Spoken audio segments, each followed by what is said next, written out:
Muy buenas tardes, estimados seguidores que nos escuchan. Estoy con la profesora Giovanna Polarolo y me siento pues muy complacido de estar con ella este día. Profesora, ¿cómo se encuentra?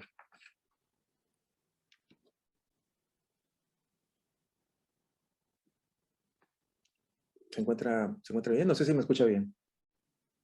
Sí, escucho. Sí, sí. Sí. Buenas tardes. Sí, quisiera leer entonces una breve semblanza de su obra antes de hacerle preguntas.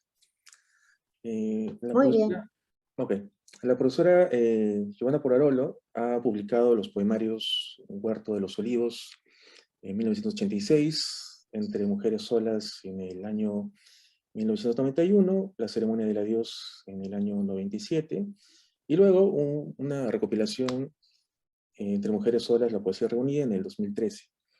Eh, Junto con ello, también ha escrito guiones a principios de los 80, a fines de los 80, perdón, a principios de los 90, como son La Boca del Lobo, Cayos del Cielo, Pantaleón de las Vistadoras, No se lo digas a nadie, en el año 2000, la adaptación de Tinta Roja, y posteriormente escribió Ojos que no ven. Asimismo, también ha publicado novelas como Atado a Nervios, Dos veces por semana, y Toda la culpa la tiene Mario. En cuanto a su formación académica, estudió literatura en la Facultad de Letras de la Pontificia Universidad Católica del Perú. En el área de la investigación académica ha publicado en diversas revistas especializadas. Dentro de sus textos más importantes están De aventurero a letrado, El discurso de Pedro Dávalos Silizón y Nuevas aproximaciones a viejas polémicas, cine y literatura, en el año 2019. Actualmente se desempeña como docente a tiempo completo y directora de la maestría de escritura creativa en la misma universidad. Muy bien, Es entonces... solamente un Sí. pequeño cambio, que Atado de Nervios es un libro de cuentos, es un Ah, cuentario, ujú. que se reúne, solamente la novela es Toda la culpa y Dos veces por semana. Ok, entonces precisar eso. También tengo entendido que usted ha publicado o ha escrito obras de teatro, ¿no? Escribí una obra de teatro hace bastantes años ya, me parece que el 2002, 2003, que se llama Donde mis ojos te vean, que lo escribimos, eh, una especie de creación colectiva, o dual, más que colectiva, de dos personas. Con Ujú. esa obra también, las dos se estrenaron y tuvieron funciones en el Centro Cultural de la PUC. Ujú. Y luego ya no, escribí una, pero nunca se hizo, y ya bueno, entre una cosa y otra se fueron pasando la, se fue pasando el entusiasmo. Ok. Sí, en todo caso, pues está muy claro la forma como puede pasar de registro en registro con mucha prolicidad, ¿no? A diferencia de otros escritores, por ejemplo, novelistas, ¿no? Que les cuesta entrar a la poesía, y en su caso, pues veo que no es así, ¿no? Más bien parece que hay mucha libertad en ello. Entonces, a partir de eso, quería preguntarle, ¿cómo ha sido entonces este proceso de escritura en poesía y narrativa? Si de pronto hay diferencias en el abordaje para ambos textos, y a su vez, ¿cómo ha sido también la publicación luego de este proceso de escribir? Si ha habido una constante reescritura, una constante organización temática en sus textos. A ver, sí, yo creo que para mí no ha sido problema pasar de un registro a otro, porque yo empecé escribiendo poesía, pero siempre he sido quizá yo diría, más lectora de novelas que de poesía. Ujú. Y simultáneamente o sucesivamente, eh, también empecé, también muy cinéfila, ¿no? Entonces, tuve la oportunidad de estar bastante cercana a personas, a cinéfilos, a gente que me enseñó mucho sobre ver películas. eh, Mientras ves películas es como leer novelas, también intuitivamente vas aprendiendo a cómo se construye, por ejemplo, ¿no? Y entonces ahí me involucré en el trabajo guionístico. Primero fue con Augusto Cavada, que escribimos el guión de La Boca del Lobo. Mientras escribíamos La Boca del Lobo íbamos aprendiendo, porque en esos años, año 87, 88, no había escuelas eh, como hay ahora, ¿no? Que hay mucha oferta de talleres de escritura, inclusive en la universidad hay carreras eh, de escritura creativa, o también de cine, donde se hacen cursos de guión. En esos años no había eso, entonces aprendí, mientras hacíamos, aprendíamos, ¿no? Íbamos leyendo un manual, estudiando películas, yendo al cine y con un reloj a ver en qué momento ocurre el plot. Y fue un trabajo de aprendizaje y de escritura a la vez. Y paralelamente yo estaba escribiendo Entre Mujeres Solas. Fue como un montón de cosas a la vez, ¿no? Quizá por necesidad, frente a una investigación tan dura como fue que lo de La Boca del Lobo, me puse a escribir también poesía y como había tanto el aprendizaje también de diálogos, era la práctica del diálogo en el guión, ¿no?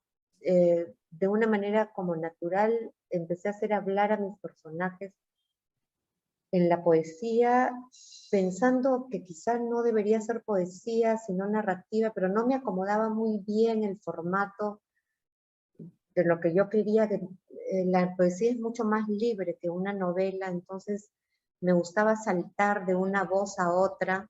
Cada poema era como una voz, o en un mismo poema había muchas voces. Me sentía muy cómoda haciendo eso y no sabía ni siquiera si eso era poesía, eso que estaba haciendo. Y un día le conté a Jorge Eslava, que en esa época editaba, tenía la editorial Colmillo Blanco, y me dijo, sentémonos y leamos, y fue un súper editor, ¿no? Y le pareció que sí, eso era poesía. Ah, ya, dije, bueno, es poesía, será poesía, ¿no? Y entonces me familiaricé con formatos fronterizos, en una época, en verdad, en que sí algunos me sorprendían, ¿no? Claro. Pero ¿qué es eso? Eso es prosa. Pero también piensa que ya eran años como 90, más libertad, ¿no? Para escribir, menos rigidez. Claro que había personas que decían, oye, ¿cómo? Si tú eres poeta, ¿por qué has escrito esa novela? Pero era como, no era tan grave, ¿no? Ya había más libertad. Y entonces nunca me he sentido incómoda. He usado el formato que mi intuición, y eso está mal que lo diga, ¿no?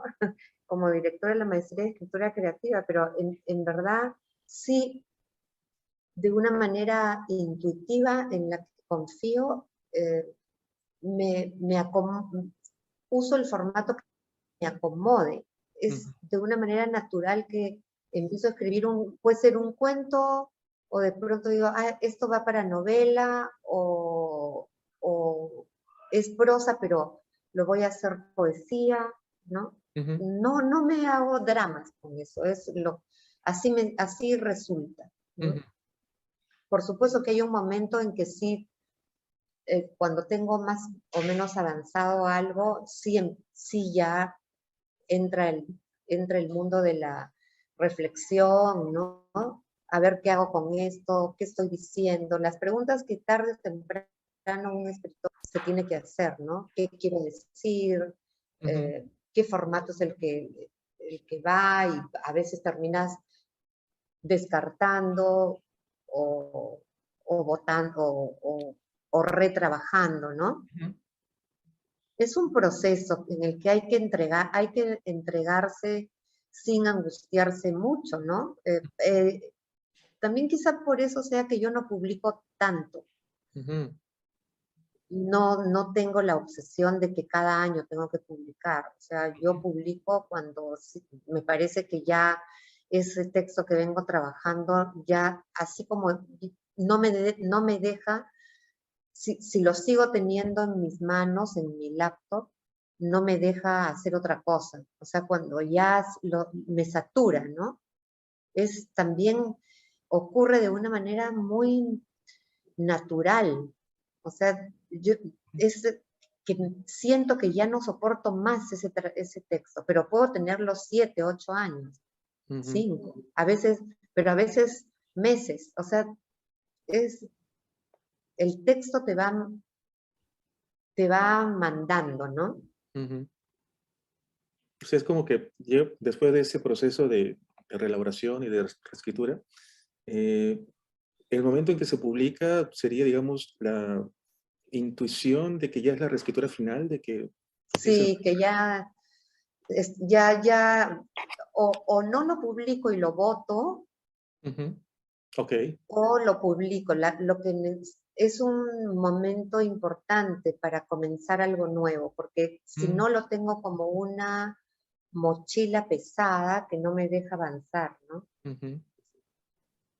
Claro, es como si cerrara un ciclo, ¿no? Para empezar otro. Sí. Interesante. Y no me apuro, ¿no? Por eso digo, o Ujú. sea, como, como yo lo tengo esa idea que es un proceso, entonces no podría firmar un contrato, por ejemplo, ¿no? Es decir, en 5 meses entrego este libro. Ujú. No, no, en ese sentido no, mi trabajo creativo no es profesional, ¿no? Ujú. En términos económicos, ¿no? Ujú. Que no, hay personas que sí, que más bien lo necesitan Claro, para poder cumplir, ¿no? No es ni bueno ni malo, simplemente es así, ¿no? sí. Cada quien escoge. Claro, pero y en el caso de los guiones, sí, ahí le ponía plazos, no podía, Eso sí era horrible, sí. claro, sí, porque, Quizás, ¿no? quizá esa sea la razón también por la que me he ido saliendo de ese trabajo, ¿no? Interesante. Eh, sí, a propósito de lo que comentaba, sí, ¿no? Hay una relación muy, muy clara en sus textos, muy, muy narrativa sobre todo, ¿no? En su poesía, ¿no? Parece que fueran Soy como... una lectora de novelas, o Ujú. sea, básicamente, sí. Entonces, a partir de ello, le hago otra pregunta más. ¿Cómo consideraría entonces este proceso de ficcionalización en su poesía, en su narrativa, si habría una diferencia? A partir de lo siguiente, ¿no? Se dice que en la poesía, usualmente el poeta está más expuesto a revelar su interioridad, y en cambio en la novela el escritor esconde mejor su interioridad, ¿no? Con la ficción. ¿Cómo considera usted eso en su obra? Creo que en términos generales sí, eh, pero también en la poesía uno se puede, depende de tu decisión, porque tú también puedes ponerte muchas máscaras, ¿no? Ujú. Y finalmente, con todo eso de este auge de las narrativas del yo, de lo autoficcional, esta tendencia tan fuerte que hay ahora a valorar, a considerar también con valor literario textos como diarios, Ujú. cartas. Ujú. Y entonces hay todo esto de las, como decía, las narrativas del yo hacen que, que cambie un poco esa perspectiva, ¿no? Hay gente que dice eh, que presenta su texto como muy personal y después confiesa que se lo inventó todo o gran parte. Ujú. Otros que dicen, ¿no? Que declaran que todo es inventado y en verdad hay una gran cuota de biográfica ahí. Ujú. Eh, depende de primero cuál es lo que está en el texto y cómo se quiere enfrentar, ¿no? Pero las declaraciones de los autores tampoco son tan confiables, ¿no? Se puede hacer de diferentes maneras. Lo que sí creo yo es que con máscaras poniendo máscaras o no poniendo máscaras, en todos los casos hay una construcción que una construcción que va a convertir eso en un texto, llamémoslo ficcional, porque es absolutamente imposible contar exactamente las cosas como fueron. O sea, desde el momento en que un hecho vivido, un hecho, una situación que basada en algo que hayas experimentado, no sé, por ejemplo, un accidente automovilístico, ¿no? Lo vives. Claro. En el momento, desde el primer día en que lo cuentes, así se lo cuentes al policía que va a levantar el parte, ya estás elaborando una narración. Y al momento, desde que estás elaborando un relato, estás escogiendo un punto de vista, un encuadre, digamos, desde qué lugar lo estás contando, cuál es la perspectiva, desde dónde, si escoges que eso lo vas a contar también desde lo que dicen los otros testigos o solamente desde lo que tú dices. Hay tantas elecciones que hacer Claro. para contar tu propia experiencia que es absolutamente imposible darle un valor real, absolutamente real, decir así fue, ¿no? Eso es imposible. Si entiendes por eso ficcionalización, bueno, entonces sí estás, al construir un relato, lo ficcionalizas. Ahora, ¿cuánto de hecho realmente ocurrido hay? Hay ciertas cosas que, en el caso de un historiador, por ejemplo, ahí viene la gran discusión con las dos, voy a simplificar lo que dice, la percepción de la historia, ¿no? Los historiadores que cuando se llega a esta conclusión, cualquier relato ya se ficcionaliza, entonces, ¿cuál es el valor de verdad de la historia, ¿no?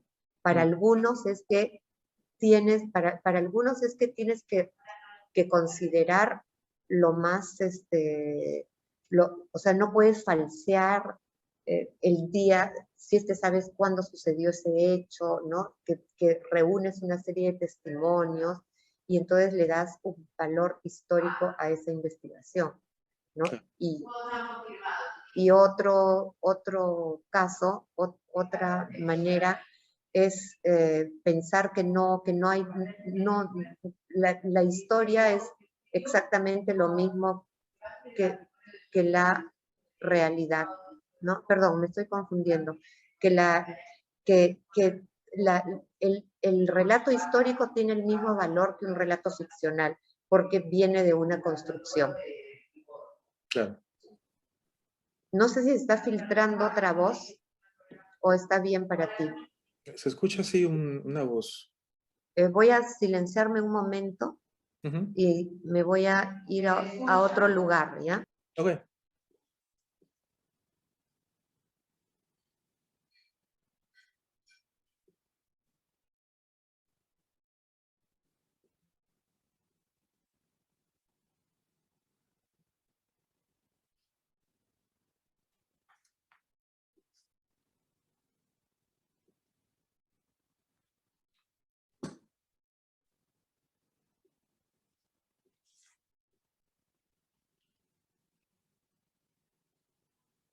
Mover de este sitio, Guillermo, porque no tengo internet en otro lado. Sí, pero igual el ruido es Ya. no interfiere. Listo. Antes de hacer la siguiente pregunta, quería pedirle si podría tener la amabilidad de leernos uno de sus poemas más conocidos, que es el de... Ya, ¿me lo compartes para leerlo, por favor? Sí. Este es un poema que es inédito, o sea, no está entre Mujeres Solas en la primera Ujú. versión, sino que lo incluí en Poesía Reunida y está vinculado con la lectura de la Divina Comedia, Ujú. que es un círculo de lectura que seguí varios años con eh, el profesor Carlos Gatti y Jorge Vice. Ujú. Entonces, voy a leer. Ok. ¿Has visto alguna vez una bandada de estorninos? Una gaviota seguía a la otra. Se iban posando en la orilla, sobre la arena recién mojada por la última ola. Esperaban un pez, un cangrejo, quién sabe. ¿Has visto alguna vez una bandada de estorninos? No, nunca. Yo tampoco, pero me han contado. ¿Quieres que te cuente? Si quieres, cuéntame. Mirábamos el mar. Era verano. Son aves pequeñas, frágiles y leves. Tan leves que el viento cuando sopla, así sea suave, así sea brisa, les impone su dirección y velocidad. Los estorninos van donde los lleva el viento siempre. Nunca pelean, no van a contracorriente alguna vez, no. Saben que es inútil y se entregan con gozo. Eso te lo has inventado. A algún lugar querrán ir alguna vez de su propia cuenta. No siempre el viento estará a su favor.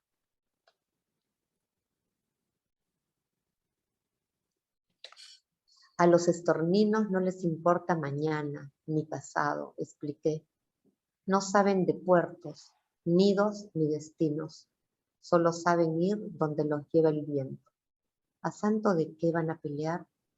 A veces una tormenta los atrapa, los golpea, muros, árboles, montañas, pero saben que es solo un mal viento y como nada pueden hacer, tampoco quieren, se dejan estar esperando que pase el mal rato. Lo miré, miraba el mar. ¿Te gustan los estorninos? Pero él no me escuchó, atento a las gaviotas que abandonaron la orilla. Sin razón alguna, simplemente se fueron. Una ola inmensa reventó cuando ya todas habían alzado el vuelo. El viento empezó a soplar. Pronto en la noche, él también se iría con el viento, como un estornino. Ok.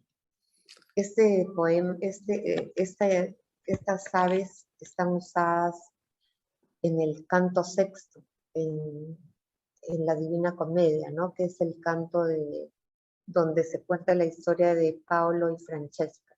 Ujú. El castigo Ujú. que viven en el sexto es que no pueden detenerse, ¿no? Están siempre como los estorninos, que están condenados a moverse sin poder detenerse. Ujú. Sí, es bien sugerente el poema. Y, y muy interesante cómo se vincula con el estornudo con el hombre. Entonces quería preguntarle lo siguiente. Eh, en este poema se ha mencionado, a diferencia del castigo, ¿no? Como comentaba de los personajes de la Divina Comedia, pues, en Ujú. las aves se menciona bien el goce de la libertad, de volar sin voluntad. Bueno, entonces, pero en la Divina Comedia funcionan como figuras de castigo. Entonces, ¿qué representan para usted estas aves en comparación con el hombre? ¿Sufre el hombre, al igual que ellas, un castigo por su constante falta de compromiso, por vivir en huida de todo aquello que les desagrada? Sí, es justamente eso, ¿no? Lo que se plantea el poema entre el compromiso y la libertad. Eh, el compromiso que ata, ¿no? Que obliga, visto así, ¿no? No como un acto de amor, sino como una obligación. Eso Ujú, puede ser discutible en el poema, pero es así como se plantea, ¿no?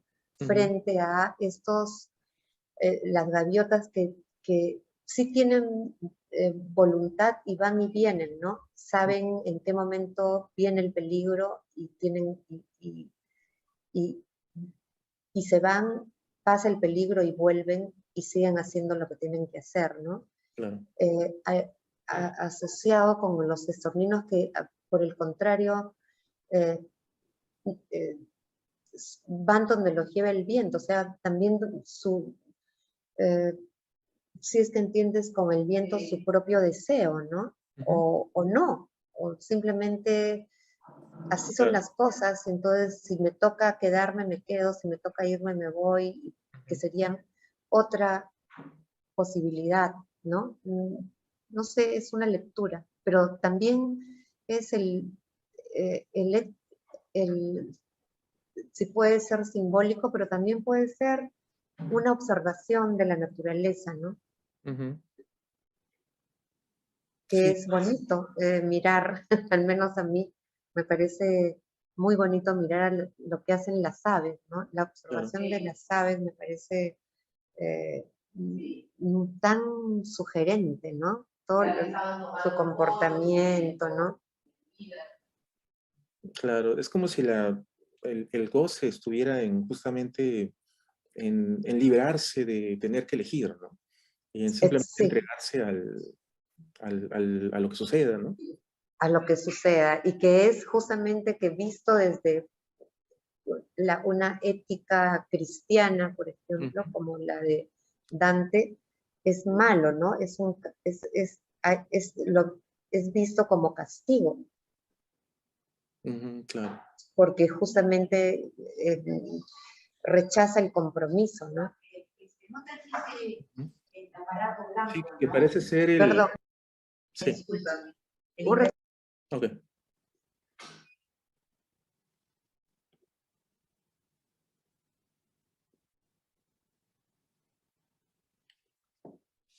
Me he equivocado, voy a traer un aparatito. Ok.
Y ahora estoy. Ok, Ya. pues. Sí, le iba a hacer otra pregunta más. Ya pasando más al tema de de lo cinematográfico.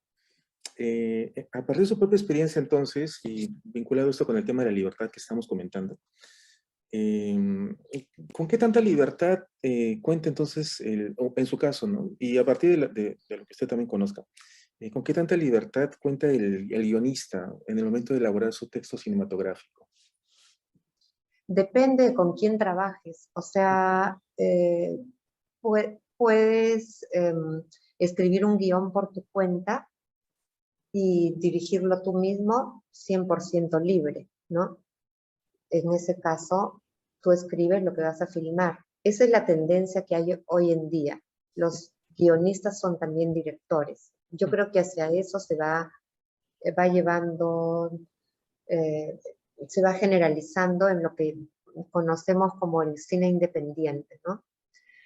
Eh, el, si no eres director, escribes un guión por tu cuenta y te corres el riesgo de que se quede en el papel, en el cajón, porque no vas a encontrar quién lo dirija, quién lo produzca, o también puedes negociar, empezar a buscar productores, ¿no? Esa es otra, y sobre todo buscar un director o directora, ¿no? Si tú no quieres hacerte cargo del proyecto. Es muy complicado el tema, armar un proyecto en el Perú, y no solo en el Perú, creo que en general, entre que armas un proyecto, no solamente es escribir el guión, tienes que conseguir productor, todo, presentar a concursos, buscar asociarte a distintas productoras. Mm, yo he escuchado a jóvenes cineastas que les toman de entre 5, 7, 8 años armar un proyecto, ¿no? Entonces, ya me dirás tú qué decisión toma, ¿no? El guionista. O hace su guión y después se, tiene que hacer todo, hacerse cargo de todo este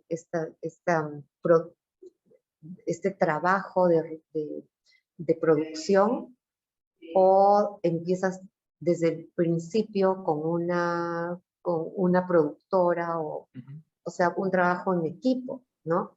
Porque una película no es solo el guión, no consigues plata, no consigues la plata solamente por el guión, sino es un proyecto. Entonces, si los organismos que te dan dinero leen el guión, pero también ven qué actores se han comprometido con tu proyecto, en los costos, si está bien hecho el Excel con el presupuesto.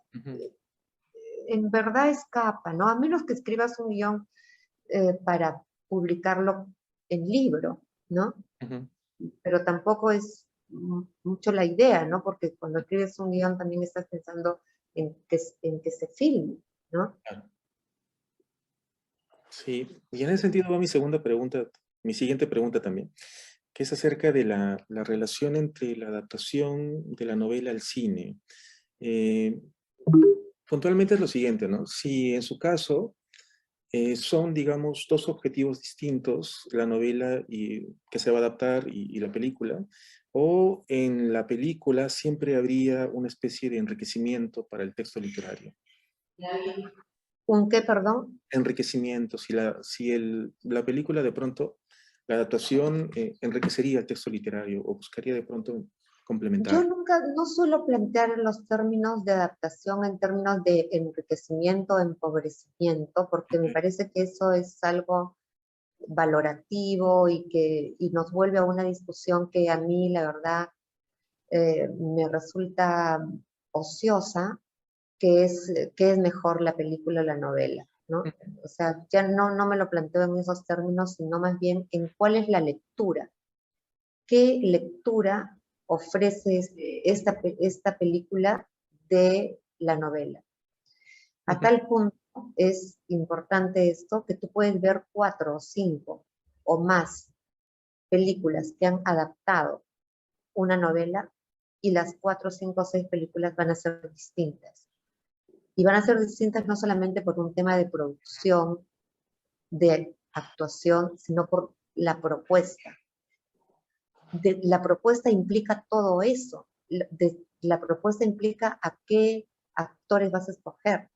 Si quieres una producción industrial, mainstream, vas a escoger, vas a buscar actores reconocidos. Si no, vas a buscar de pronto se puedes hacer con actores por tu propuesta que no sean profesionales. O sea, la propuesta es tu lectura, ¿no? Implica tu lectura de la novela. Y ahí es donde se define, es ahí donde todo se juega, ¿no? Cómo lees. Y además hay otra cosa.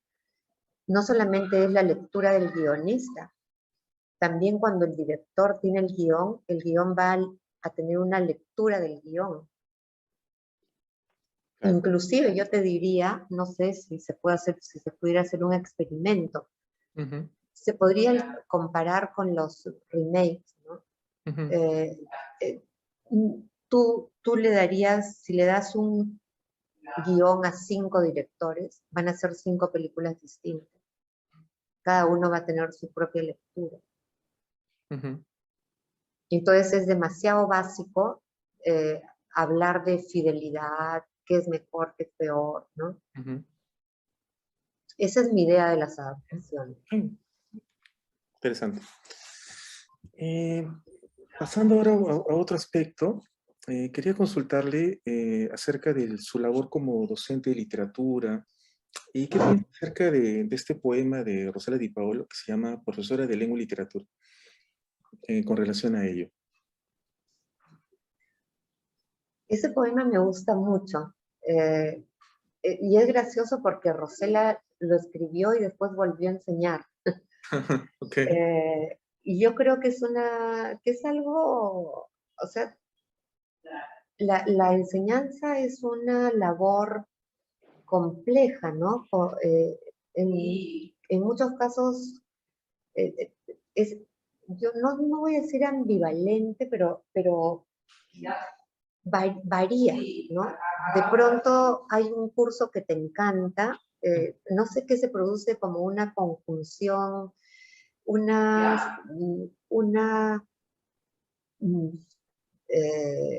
coincidencia, quizá podríamos llamarla, entre alumnos, se crea un ambiente muy rico de participación, de interés, de buena onda, y a veces te puede ocurrir que no. Puede ser el mismo curso, puede ser otro curso. En un mismo curso cambia según también los estudiantes, según cómo explicar estas extrañas, esta extraña comunicación de simpatías, antipatías, esas corrientes, ¿no? Que ocurren, no se pueden negar y que quizás no han sido muy estudiadas, pero los profesores sabemos qué pasa, o sea, ¿por qué con esta clase me va tan bien y por qué con esta clase no tanto? ¿No? ¿Por qué hay esos alumnos que les parece interesante lo que hago y a otros no les gusta? Claro, si son los mismos temas, ¿no? Entonces, eso mismo hace que los profesores a veces estemos, no voy a generalizar, muy contentos y otras veces no tanto, y a veces digas estoy harta y piensas en el poema de Rosela y otras veces digas qué linda clase, ¿no? Tienes con un mismo grupo un día una clase sale muy bonita y otro día no, entonces, porque somos seres humanos, ¿no? Y estamos trabajando con personas que cada quien tiene sus propios intereses, sus lecturas, sus exigencias, lo que a uno le gusta puede que no le guste tanto al otro, ¿no? Y bueno, es un trabajo enriquecedor y siempre nuevo, ¿no? Eso sí, no te aburres porque siempre va a ser distinto. Pero, es decir, los temas pueden de pronto reiterarse, pero el alumnado es lo que lo hace diferente, Y entonces. nunca van a ser, o sea, ni siquiera, alguna vez yo he dictado el mismo curso en dos salones distintos y nunca lo repites. Ujú, Hay unas dinámicas diferentes. Debe ser como lo que dicen los actores de teatro, que les pasen las funciones. ujú, Nunca una función es igual que la otra. ujú, Y además, también es el tema de que uno cambia sus programas, ¿no? ujú. Eh, Claro. entonces, son muchos factores. Nunca es igual, ni siquiera la misma clase, aunque eh, claro, ahora que empezamos a pensar en clases, no, en clases virtuales, Ajá, no presenciales, ¿no? claro. Lo que es la verdadera educación a la distancia, porque lo que estamos haciendo con el Zoom en verdad no es a la distancia, es presencial, ¿no? Virtual presencial, porque Virtual. estamos en el mismo lugar, a, a la misma hora comunicados. Pero si esa clase la ve una persona que faltó, ahí sí es a la distancia, ¿no? Ujú, Entonces, eso, eso ya no tienes, es otro registro, ¿no? ujú. Sí, y ahora que tocaba el tema, si bien es cierto, hay presencialidad virtual, pero de repente le interesaría más que volviésemos a las clases presenciales y ya no por Zoom, o ya no sería de pronto un problema. O sea, siempre me gusta presencial, Mm, ¿no? Pero vivimos en una ciudad muy complicada, ¿no? ujú. Entonces, la tentación de no tener que vivir el tráfico, en verdad es eso, ¿no? Maravilloso. Yo creo para todos, ¿no? Para los alumnos también ha sido, Ujú, quizá, pero creo que quienes más han sufrido son los más jóvenes, ¿no? ujú, Los estudiantes, eh, tenemos estudiantes que no han pisado el campus, que han hecho sus 2 años de estudios generales por Zoom. Y sí, o sea, no tener no estar en la cafetería, no jugar ajedrez, no escuchar, no estar en los jueves culturales, eh, encontrarse con el amigo en el pasillo, ¿no? ujú, Con quien te sientas al lado de la clase y conversas. No es sí, lo mismo que el chat, ¿no? ujú, Entonces, sí, yo diría que iremos orientando a una semipresencialidad, ¿no? ujú. Por razones de ciudad, ¿no? Porque siempre lo presencial, o sea, es mejor, ¿no? Ujú. Muy bien. Y una última pregunta. En su experiencia, conociendo usted los programas de literatura, el posgrado específicamente de literatura hispanoamericana, de escritura creativa, ¿cómo diferenciaría usted esas especialidades? ¿Y qué recomendación le daría a un aficionado que está, digamos, en duda entre ambos programas? Yo creo que siempre es bueno tener una formación teórica, o Ujú, sea, eh, que aprendas a leer, que leas y puedas aplicar ideas teóricas, o mejor aún, teorías sobre la literatura, ¿no? En tu texto te va a permitir escribir también, ¿no? ujú, Pero que para escribir eso tampoco es 100% necesario. Eh, podemos, en la época en que yo estudiaba literatura, la mayoría de personas que nos metíamos en literatura, era porque queríamos escribir. Y no bien entrábamos a la facultad, se nos decía, por si acaso, acá no van a aprender a escribir, ujú, acá, acá van a aprender a ser académicos, investigadores, de eso se trata. Y ya que estaba, pero no quería ser necesariamente académico, pero ujú, ya que estabas ahí, seguías, ¿no? Luego, dejó de ser tan rígido, empezaron a haber talleres de creación, ¿no? Taller de poesía, taller de narrativa, ya inclusive en estudios generales hay, ¿no? Y hay como una mayor, no sé si llamarlo tolerancia o eh, aceptar que puede ser ambas cosas. Puede ser ambas cosas, puede ser solo una, decides, tienes para escoger, ¿no? Entonces, el hecho de que la universidad haya aceptado hace 3 años, ¿no? La propuesta de crear una maestría de escritura creativa y que haya sido también licenciada por SUNEDU, creo que es una muestra de los cambios, ¿no? De perspectiva. Quizás hace 20 años o 30 hubieran dicho, no, ¿qué es eso, no? Acá en el Perú no tenemos, la primera maestría de escritura creativa fue la de San Marcos, que se creó, me parece, hacia el año 2000, ¿no? Hace unos 20 años, quizá algo más, Menos. pero en términos generales es reciente, ¿no? Ujú. En Estados Unidos, en la Academia Americana, en la Universidad Americana, se plantea de una manera completamente distinta, ¿no? Están, por un lado, dentro de las facultades de lo que se llama Facultad de Arte, Ujú. están los estudios literarios donde se estudia investigación, hacer académico, hacer investigador. Los talleres de escritura creativa, Creative Writing, están en otra facultad, no tienen nada que ver, no se habla.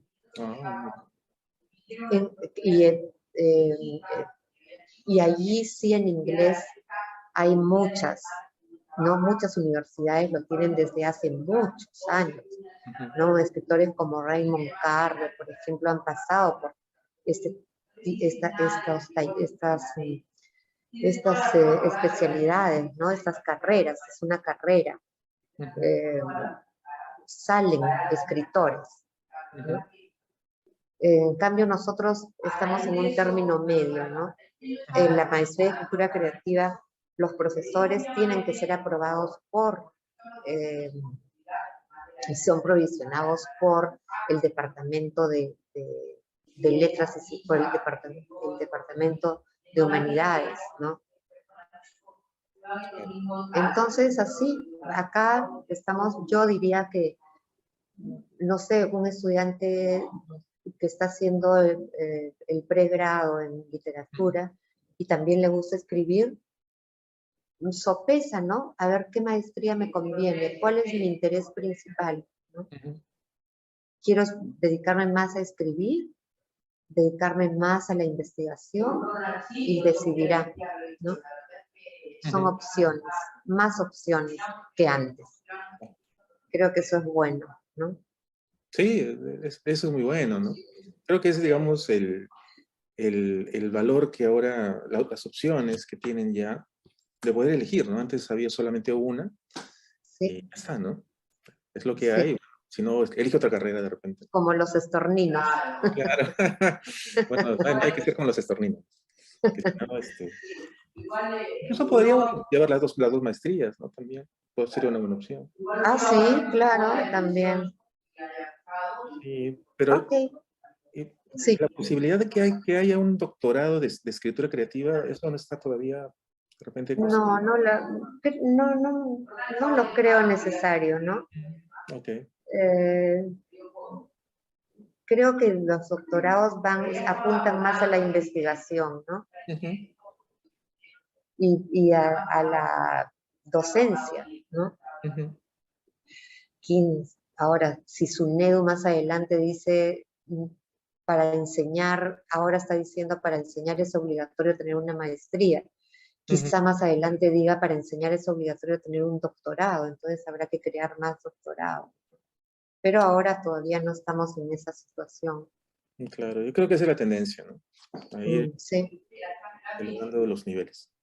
Bueno, muchas gracias, profesora, por su tiempo. Bueno, disculpa los alborotos, pero ojalá que todo esté bien. No, muy bien, ¿no? Muchas Ok, gracias por su tiempo. muy bien. Nos vemos. Hasta luego. Chao, Guillermo. Gracias por la entrevista. Nada, Chao. que te vaya muy bien. Chao.